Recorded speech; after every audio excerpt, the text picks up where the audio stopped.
ടോട്ടലിൻ്റെ 850 watts ഉണ്ട്. 12,000 RPM.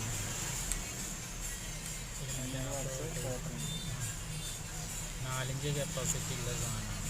12,000 warranty ഉണ്ട്. ഇത് സർവീസാണ് നമുക്ക് മെയിൻ. സബ്സ്ക്രൈബൊക്കെ ചെയ്തിട്ട് സപ്പോർട്ട് ചെയ്യുക. അങ്ങനെ പുതിയ പുതിയ മെഷീൻ വരുന്നുണ്ടെങ്കിൽ റെക്കമെൻഡ് ചെയ്യുന്നു.